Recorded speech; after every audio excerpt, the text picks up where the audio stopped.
¿Qué tal a todos? Les habla el enfermero Leyes Dante. Hoy vamos a ver la actividad vital respiración, una de las actividades más importantes, ¿no?, que tenemos en el modelo de Nancy Roper. Vamos a ver los objetivos que tenemos para hoy, describir las características anatomofisiológicas del sistema respiratorio. Vamos a hacer un repaso para entender la anatomía, un poco cómo funciona, ¿no?, la respiración. Enunciar las características de la mecánica ventilatoria, realizar la valoración reconociendo signos y síntomas normales y anormales en el sistema respiratorio, planificar cuidados de enfermería específicos para la respiración. Vamos a ver un repaso anatómico. La vía aérea se va a definir en vía aérea superior, ¿no?, desde la glotis hacia arriba. Todas las estructuras que están por encima de la glotis van a ser la vía aérea superior. Tenemos ya la parte de la... Va a comenzar, ¿no? El aire va a entrar por la nariz. Está la faringe, la nasofaringe, va a venir la laringe y va a llegar acá hasta la glotis. Sepan que el aire atmosférico, como puse acá, tiene una concentración de oxígeno, una fracción inspirada de oxígeno corresponde al 21%. O sea, ustedes tienen el aire atmosférico, ¿no?, que tiene un 100% de gases. El 21% de esos gases es oxígeno. La función de la vía aérea superior va a ser calentar este aire y también va a ser filtrar las partículas que tenga el aire. Básicamente va a ser como la primera barrera para que si hay algo dañino, ¿no?, en este aire, en este gas que se está inhalando, pueda ser filtrado y proteger la vía aérea inferior, que ahora vamos a ver qué órganos componen la vía aérea inferior. Sepan que la respiración, ¿no?, va a estar constituida por algo que se llama inspiración, que va a ser la entrada de aire, y la expiración o exhalación, que es la salida del aire desde los pulmones hacia el exterior. La vía aérea inferior. Bueno, antes que nada vamos a ver dónde está la vía aérea inferior. Está en el tórax, ¿no? El tórax básicamente es una caja. Esta caja va a contener dentro órganos importantes, principalmente corazón y pulmones. Sepan que el tórax tiene límites, ¿no? El límite superior del tórax van a ser las clavículas, el límite inferior va a ser el diafragma. Posteriormente tenemos, en la línea media tenemos el esternón, ¿no? Vamos a tener también línea media clavicular y línea media axilar anterior y posterior. Estas son formas de dividir el tórax para su estudio y análisis. En la parte posterior vamos a tener la línea media vertebral, vamos a tener la línea media escapular como límites. Si uno analiza lo que hay adentro, vamos a ver que los pulmones van a estar cubiertos por dos membranas, ¿no?, denominadas pleuras. Vamos a tener una pleura visceral, ¿no?, que esta es la que va a estar pegada al pulmón, y una pleura parietal, que es la que va a estar pegada en la pared torácica. Entre las dos pleuras va a haber un espacio virtual que se denomina espacio pleural, justamente, y también este espacio va a estar lubricado con un líquido que va a ser el líquido pleural. Se dice que es un espacio virtual porque casi no existe este espacio. Si bien hay una pequeña cantidad de líquido que sirve para lubricar, es muy pequeño este espacio. Si uno ve las estructuras que conforman la vía aérea inferior, vamos a ver la tráquea, ¿no? La tráquea se va a bifurcar en dos bronquiofuentes. el derecho, que va a ser un poquito más corto y vertical, y el izquierdo, que va a ser un poquito más largo porque el corazón ocupa espacio, por ende tiene que ser un poquito más largo. Estos bronquios fuentes van a llevarnos a los pulmones. Los pulmones van a ser dos órganos como globos. El derecho va a tener tres lóbulos, el superior, el medio y el inferior, y el izquierdo solo dos lóbulos, el superior y el inferior. Sepan que el músculo más importante para la respiración va a ser el diafragma, que es este músculo en forma de campana, ¿no?, que pueden observar acá. La función del aparato respiratorio, además de mover, ¿no?, el aire atmosférico, de que los gases entren, también se va a realizar el intercambio gaseoso en este aparato, y va a haber, también va a tener una función sobre la regulación del pH. Esto es el primer sistema, ¿no?, que interfiere cuando hay una alteración en el medio interno.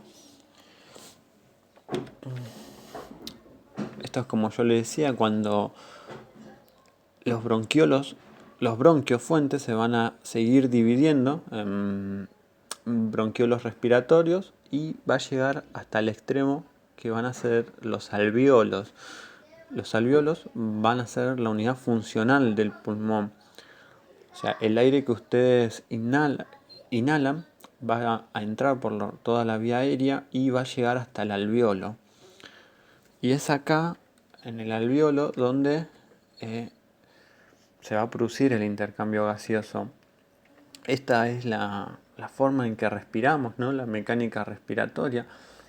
Fíjense que el diafragma va a descender. Esto va a hacer que los pulmones se expandan y entre el aire, ¿no? Por una diferencia de presiones va a entrar aire atmosférico.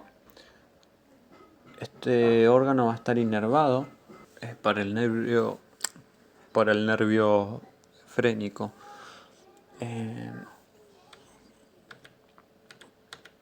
Acá pueden observar, ¿no?, cómo el aire llega hasta el alvéolo.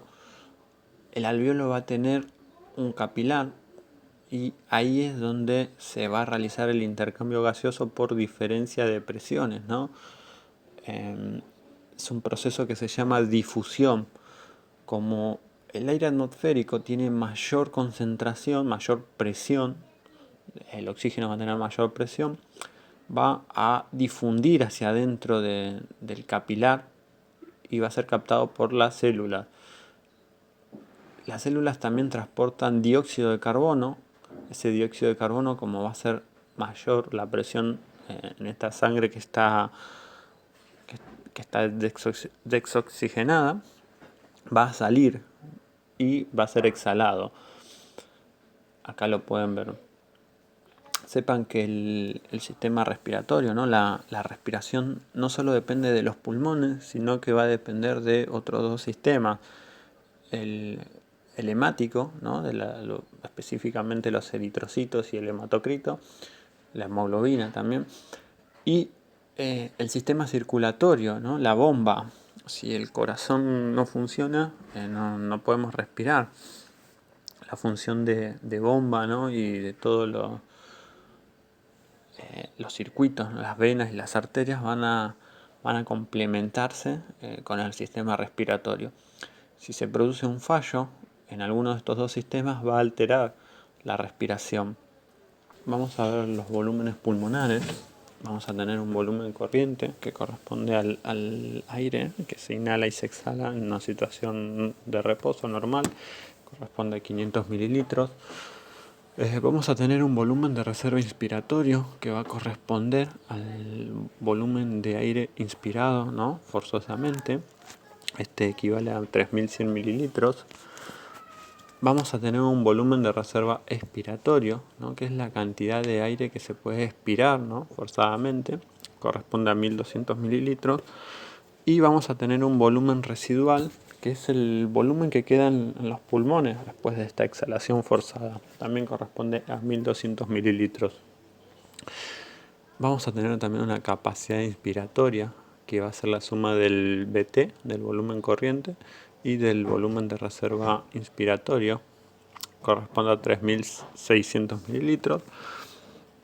Y también vamos a tener una capacidad residual funcional, que va a ser la suma del volumen de reserva expiratorio y el volumen residual. Este va a corresponder a 2.200 mililitros. Luego vamos a tener la capacidad vital, que va a corresponder, ¿no?, a la cantidad de aire que se puede exhalar después de una inspiración máxima, y se va a calcular sumando el volumen de reserva expiratorio, el volumen corriente y el volumen de reserva inspiratorio. Por eso es que corresponde a 4.800. Y también vamos a tener la capacidad pulmonar total, ¿no?, que va a ser la suma de todos estos volúmenes y corresponde a 6.000 mililitros. Factores que influyen en la respiración. Primero que nada, el sistema nervioso central, ¿no?, que el centro respiratorio va a estar localizado en el bulbo y la protuberancia. Cualquier lesión que se sufra en esta área va a comprometer a la respiración. También si hay efectos medicamentosos, ¿no?, como las benzodiazepinas o los opioides, que pueden deprimir el centro respiratorio, va a sufrir una alteración también por este motivo. Hay algo que se llama resistencia, ¿no?, que es la fuerza, ¿no?, que tiene que se ejerce sobre el aire, que se inhala y se exhala. A veces en la vía aérea hay secreciones, ¿no?, o puede estar obstruida por algún objeto que se aspiró, ¿no?, más en los niños. Esto va a generar una resistencia en el pasaje de aire, y en muchos casos se impide la salida o la entrada de aire. Imagínense también en un broncoespasmo, ¿no? Cuando en el asma, por ejemplo, eso también va a aumentar la resistencia de la vía aérea. Cuanto mayor resistencia, más difícil es que pase el aire. La distensibilidad, ¿no?, de los pulmones, que es esta característica que le va a permitir distenderse, expandirse, ¿no? Cuanto mayor distensibilidad tenga, va a ser más fácil que se expandan. Esto, hay cambios en la edad, ¿no?, cuando uno llega a la adultez mayor o en situaciones patológicas como la EPOC, la enfermedad obstructiva pulmonar crónica.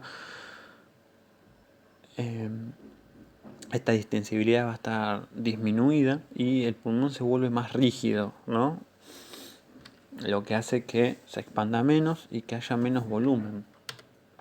La elasticidad, ¿no?, que es otra característica, la estancia, va a corresponder a la capacidad que tienen los pulmones de volver a su forma normal, ¿no?, después de que se aplicó esta fuerza, después de que se expandió. Cuanto mayor elasticidad tenga, mayor forma va a recuperar. Todas estas características pueden sufrir cambios con la edad, básicamente, como les dije, y el sistema nervioso central puede estar alterado por lesiones o por efectos medicamentosos. Valoración respiratoria. Más que nada, la inspección, ¿no? El enfermero usa todos sus sentidos para valorar una actividad vital. Lo primero que uno ve es cómo entra, ¿no?, el aire hacia los pulmones, cómo hace para inhalar y exhalar. Además, uno puede valorar si el paciente está utilizando algún dispositivo de oxígeno. Miren acá, esto se denomina cánula nasal. Este paciente está recibiendo un aporte extra de oxígeno para favorecer, ¿no?, el intercambio gaseoso. Fíjense también la posición de la cama del paciente, más que nada. Cuanto mejor sea la posición semi-Fowler o Fowler, va a facilitar la expansión torácica. También se valora la mecánica ventilatoria.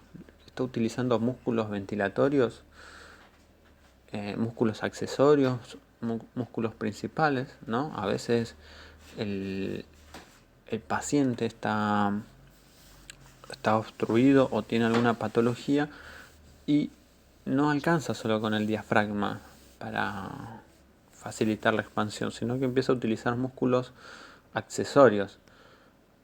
Estos ya son síntomas de que el paciente está haciendo un esfuerzo ventilatorio. Muy probable que se canse y bueno, después si no nos damos cuenta tal vez se muera el paciente. También podemos valorar los tipos de tórax con la inspección. El tórax normal va a tener una relación 2-1 antero-posterior de 2-1. Va a haber otra característica, ¿no? Que es el tórax de barril, que esto se da también en la EPOC, como les mencioné. Es un tórax más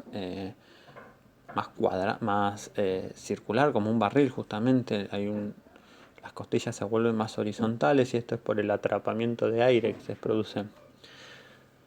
Va a haber otro tipo de tórax que es el pectus carinatum, que es el tórax de paloma, ¿no? También se lo denomina, o en quilla. Esto básicamente es una protusión del tórax hacia la zona anterior. No va a alterar la mecánica ni la función ventilatoria, sino que es algo más estético.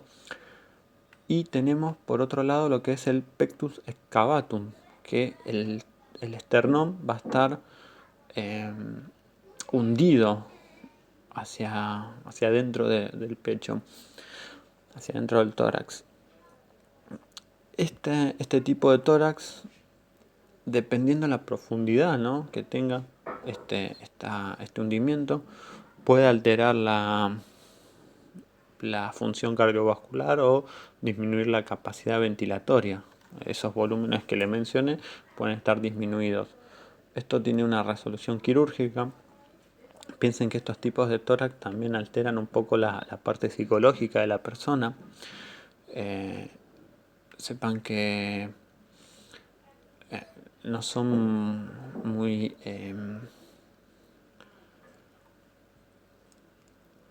uno puede tener vergüenza, ¿no?, por poseer este tipo de tórax, así que piensen en eso. Y luego hay deformaciones de la columna, ¿no?, la escoliosis y la cifosis. En la cifosis va a haber, también se llama, va a tener forma de sifón, ¿no?, la columna, y en la escoliosis forma de S, fíjense. Esto también puede alterar la capacidad de los pulmones para expandirse. En la inspección uno va a valorar la frecuencia respiratoria. La frecuencia respiratoria normal va desde las 12 a 18 respiraciones por minuto. Por encima de ese valor, por encima de 18, se va a considerar taquipnea. Por debajo de 12 respiraciones por minuto, bradipnea, y el rango normal se denomina eupnea. Esta frecuencia respiratoria también puede estar alterada por condiciones fisiológicas normales, ¿no? Si uno está durmiendo, la frecuencia respiratoria va a estar disminuida, y si uno está haciendo ejercicio, la frecuencia respiratoria va a aumentar, ¿no?, para compensar esta necesidad de oxigenar los tejidos. La mecánica, ¿no? ¿Qué tipo de mecánica ventilatoria tiene este paciente? ¿Está utilizando músculos accesorios? ¿Tiene una buena mecánica? Uno con la práctica ya va observando. El paciente que tiene mala mecánica tiene mal pronóstico o le está pasando algo, ¿no? Tarde o temprano se cansan estos músculos, y cuando se cansan ocurre el paro respiratorio, obviamente. La simetría es muy importante valorar cómo es que está entrando el aire a estos dos pulmones. Se va a denominar conservación de la simetría torácica cuando ambos pulmones se expanden, ¿no?, de la misma manera. Y si hay una obstrucción en alguno de los bronquios fuentes o en alguno de los pulmones, está colapsado, se denomina telectasia, va a presentar asimetría. Van a ver que un hemitórax se eleva y el otro permanece en su posición más inferior, sin expandirse. Y también vamos a valorar si tiene dispositivos de oxigenoterapia. Esto queda registrado en la hoja de enfermería, tiene que tener indicación médica el oxígeno y esto hay que registrarlo también. Se puede palpar el tórax, ¿no? Esto nos va a ayudar a valorar esta expansión que yo les comentaba. También va a detectar vibraciones. Se colocan las dos manos y cada vez que el paciente inspire se van a elevar las manos, se van a separar. Miren, si el paciente inspira va a haber una separación y uno acá puede valorar un poquito mejor. Sepan que para realizar esta valoración hay que cuidar el entorno, ¿no?, la privacidad de la persona. Si sospecho que tiene una patología ventilatoria, se puede hacer esta valoración, esta palpación. Siempre pidiéndole permiso al paciente, cuidando que no haga frío en la habitación y cuidando la intimidad.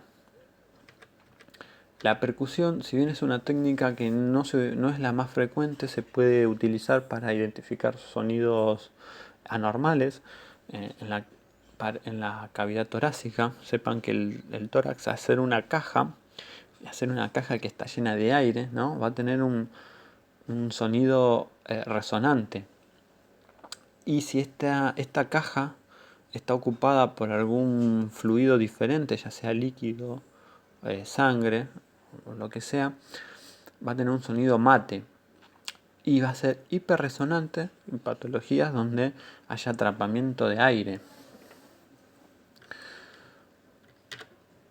La auscultación, que es la técnica de primera elección, ¿no?, para valorar también con más precisión la inhalación y la exhalación, se va a hacer en forma sistémica y en ambos frentes. Esta es la técnica que yo quiero que practiquen en sus casas. Si tienen un estetoscopio, que es el elemento que se utiliza para auscultar, quiero que practiquen, que ausculten a su familiar, ¿no?, que apoyen el esteto, vayan ganando ese oído profesional, que así le llamo yo. Escuchen 1000 veces los sonidos normales. No importa que a la primera vez no sepan que están escuchando, pero si es normal y lo escuchan 100 veces, el día que les toque escuchar algo patológico se van a dar cuenta que no es normal. Tal vez no sepan qué es, porque no van a tener toda la experiencia, pero van a saber que no es normal. Esto se hace secuencial, siempre se comienza en el ápex, ¿no?, y se va a comparar un lado con el otro, secuencialmente, hasta llegar a los campos medios y a las bases. También se hace del lado anterior y en la misma secuencia, desde arriba hacia abajo y siempre comparando. Uno acá puede detectar si tiene buena entrada de aire bilateral o si en alguno de los campos está hipoventilando, que es cuando el volumen de aire es inferior en comparación al otro hemitórax, o a veces de los dos lados puede hipoventilar. Ruidos normales, vamos a encontrar el ruido vesicular, que se va a ocultar en todas las zonas del tórax, del pulmón. El ruido broncovesicular, ¿no?, que se va a ocultar en la parte anterior sobre los bronquios primarios, dice. Y el sonido bronquial, que se va a ocultar sobre el manubrio. Esto es práctica nomás, chicos. Sepan que tienen que ir ganando esta experiencia, apoyar el esteto en el tórax y ir ganando esta capacidad de identificar ruidos normales.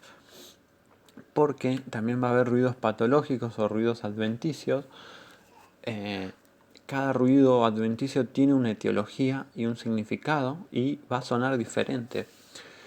Van a tener el ruido crepitante, que va a ser similar a un burbujeo. Busquen los videos en YouTube, hay siempre muchos audios. Esto puede presentar en un paciente con neumonía o que tiene ocupación de líquido y suele sonar algo así. Cuando se ausculta, se escucha como un roce o como un burbujeo. Sepan que otro sonido va a ser el roncus, que es por la presencia de moco en la vía aérea inferior, en la tráquea específicamente, y va a corresponder a un ruido similar al ronroneo de un gato. Yo lo identifico así, se escucha como un rrr. Van a escuchar que el aire hace ese ruido. Y por último tenemos la sibilancia, que esto es causado por un aumento en la resistencia, ¿no? En la vía aérea. Puede ser por un broncoespasmo y se suele escuchar así.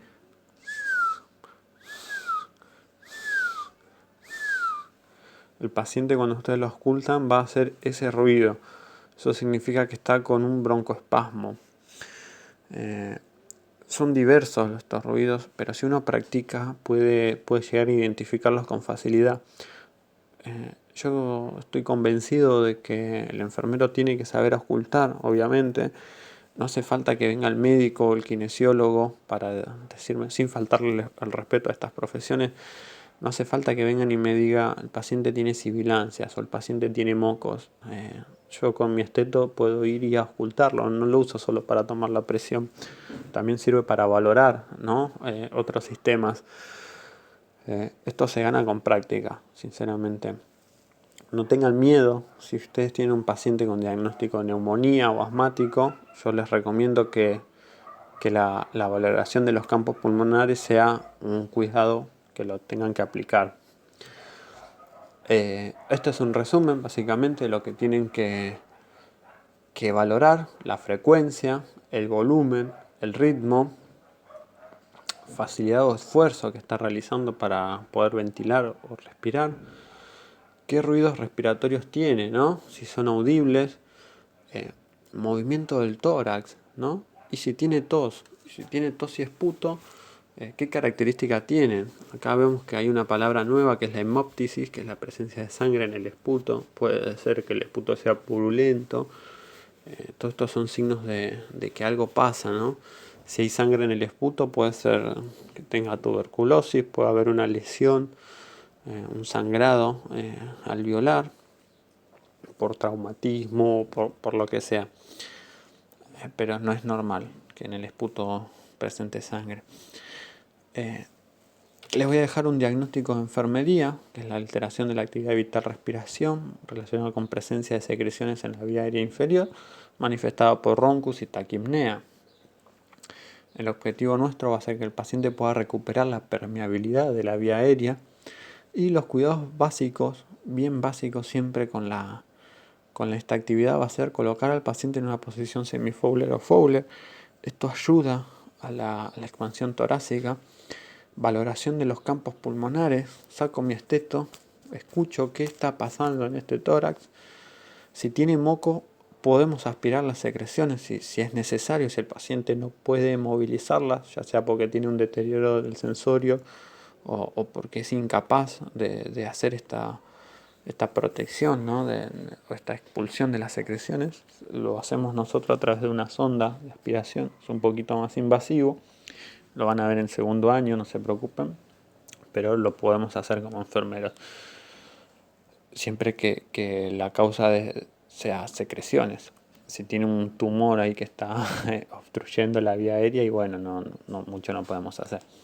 Se va a reevaluar los campos pulmonares. Una vez que se realiza la aspiración, se va a reevaluar, ¿no? Si este moco esta secreción ya se fue en la aspiración. Y luego vamos a controlar las constantes vitales, sobre todo saturación y frecuencia respiratoria, ¿no? Y la mecánica. Es muy probable que el paciente se recupere. En algunos casos, si tiene menor entrada de aire en alguno de los campos pulmonares, se lo puede rotar en un decúbito. Se lo va a rotar, supongamos que tiene el pulmón derecho hipoventilando, se lo va a rotar hacia el lado izquierdo, así el lado derecho queda con mayor elevación. Esto va a aumentar la ventilación de ese pulmón. Son cuidados básicos, chicos, son todos muy similares según la patología o la etiología de la alteración de la respiración, pero sepan que esto que yo les menciono son cosas que se hacen por lo general con todos los pacientes. Bibliografía, fíjense que usa algunas imágenes del Le Monde, de Enfermería Médico-Quirúrgica o Pensamiento Crítico en la Asistencia del Paciente. Es un buen libro para segundo año, ya esto te hace una entrada a lo que es fisiopatología, pero bueno, después se los voy a dejar también. Fundamentos de Cossier, capítulos 29 y 50, y de Potter, el capítulo 29. Nada más, espero que haya sido de su agrado y muchas gracias.